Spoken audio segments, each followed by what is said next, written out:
सभी प्यारनि दोस्तन के अस्सलाम वालेकुम या अलैहिस्सलाम मदद। दोस्तों 6 तारीख़ ते जेका मूं वीडियो अपलोड कई 4, 5, 6 अगस्त ते वो बिल्कुल सही मालूमात आहे ऐं उन वीडियो ते ही तव्हां वञी फॉलो कयो त जो सिस्टम अचे पियो जेको अॼु सुभाणे परी 8, 9, 10 तारीख़ ते पहिरीं चई चुको आहे त राजस्थान में कमज़ोर थी वेंदो, उनजा आसरात हूंदा त 9, 10 तारीख़ 8 तारीख़ 8, 9, 10 अगस्त ते इन सिस्टम में सिर्फ़ आसरात हूंदा ऐं मगरबी सिस्टम जी कोई सपोर्ट जे करे ककर ठही सघंदा, किथे किथे बरसाति थी सघे थी।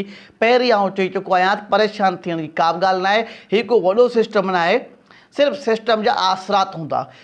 4 अगस्त ते मूं हिकिड़ी वीडियो ठाही हुई जंहिं ते काफ़ी दोस्तनि बहस बि कयो कमेंट में, बहरहाल उहा अपडेट बिल्कुलु सही आहे। अॼु बि उहा वीडियो 4 अगस्त जेका मूं अपलोड कई हुई उहा पियल आहे, तव्हां ॾिसो जिन ॾिठी आहे त अॼु बि चवां थो त 8, 9 अगस्त ते त उहो सिस्टम जेको राजस्थान में कमज़ोर पियो थियो, हाणे बि उहो सिस्टम राजस्थान में कमज़ोर थींदो, सिर्फ़ु उनजा कुझु आसरात हूंदा। दोस्तों हाणे ॻाल्हि कंदासीं मॉनसून जे बारे में। त पहिरीं यादि हूंदो 4 अगस्त ते मूं वीडियो में इहो बि ज़िक्र कयो त हिकु 3 सिस्टम जेके आहिनि बाया बंगाल में ठही सघनि था, मतिलबु त 2 लो प्रेशर जेके आहिनि बाया बंगाल में ठही सघनि था। हिकु जेको 13 तारीख़ ते ठहंदो, बहरहाल उहो विच इंडिया ते ई ख़तमु थियण जा चांस नज़र अचनि पिया। सिंध में कहिड़ा ख़ासि चांस नज़र न पिया अचनि। उमेदु इहा ई आहे जेका साइंसी फैक्टर आहे, साइंस मुताबिक़ त मॉनसून जो मतिलबु जेके ताक़तवर सिस्टम हाणे नज़र न पियो अचे। अगस्त जा जेके आख़िरी ॾींहं आहिनि इन में को बि अहिड़ो ख़ासि सिस्टम नज़र न पियो अचे। हल्को फुल्को सिस्टम थी वियो, तव्हांखे उन जे बारे में मालूमात ॾींदासीं। को अहिड़ो ख़ासि ताक़तवर सिस्टम राजस्थान या गुजरात या सिंध में नज़र न पियो अचे। वधीक इन जे बारे में तव्हांखे मालूमात ॾींदो रहंदुसि। ऐं यादि हूंदो जनवरी, फेबरवरी, मार्च, अप्रैल, मई, जनवरी, फेबरवरी, मार्च, अप्रैल, मई, 5 महीना। 5 महीना ऐं मुसलसल हर महीने में हिकिड़ी वीडियो ठाहींदो हुयुसि मॉनसून जे बारे में, जंहिंमें तव्हांखे एल नीनो जे बारे में ॿुधाईंदो हुयुसि त हिन साल एल नीनो अचे पियो ऐं जॾहिं बि इहो फैक्टर ईंदो आहे त उन साल जेको आहे मॉनसून कमज़ोर हूंदो आहे। वीडियोस मुंहिंजूं पियल आहिनि ऐं शायदि तव्हां ॾिठियूं हूंदियूं, किन दोस्तनि ॾिठियूं हूंदियूं त उहे कमेंट में गवाही ॾियनि, ऐं जिन दोस्तनि न आहे ॾिठी त उहे वञी ॾिसनि, छो त वीडियो अञा ताईं मुंहिंजूं जेके आहिनि पियल आहिनि मॉनसून जे बारे में।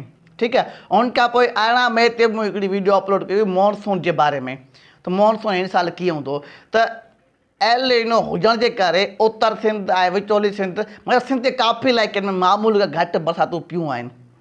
इहा त ख़ुशनसीबी हुई। थर पार्कर ऐं ॾखण सिंध जे कुझु इलाइक़नि में उन्हनि निमाज़ूं पढ़ियूं, दुआऊं कयूं अलाह साईं खां, अलाह साईं उनजे मथां महिरबानी थी वियो ऐं सुठियूं बरसातूं मिलियूं। बहरहाल हाणे अचण वारे ॾींहंनि में अगस्त जेके आख़िरी ॾींहं आहिनि, 10 अगस्त खां अगस्त जेके आख़िरी ॾींहं आहिनि 10 अगस्त खां पोइ इन में को बि अहिड़ो ख़ासि ताक़तवर सिस्टम नज़र न पियो अचे, छो त मगरबी जेके हवाऊं आहिनि उहे पावरफुल थी वियूं आहिनि। MGO जेको आहे ताक़तवर थी वियो आहे। सेप्टेम्बर में सिस्टम जेके आहिनि अची सघनि था, पर उहे सिस्टम कहिड़ा ख़ासि न हूंदा, मतिलबु त मॉनसून जूं कमज़ोर हवाऊं दाख़िल थींदियूं, कुझु इलाइक़नि में ककर ठहिया त बरसाति थी सघे थी।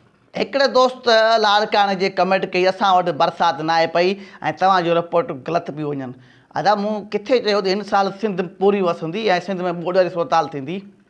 शुरू खां वठी चवंदो पियो अचां जनवरी, फेबरवरी, मार्च, अप्रैल, मई में हर वीडियो में चवंदो पियो अचां, हर महीने हिकिड़ी वीडियो ठाहींदो हुयो त मॉनसून जे बारे में हिन साल एल नीनो आहे ऐं जॾहिं बि इहो फैक्टर ईंदो आहे उन साल मॉनसून कमज़ोर हूंदो आहे।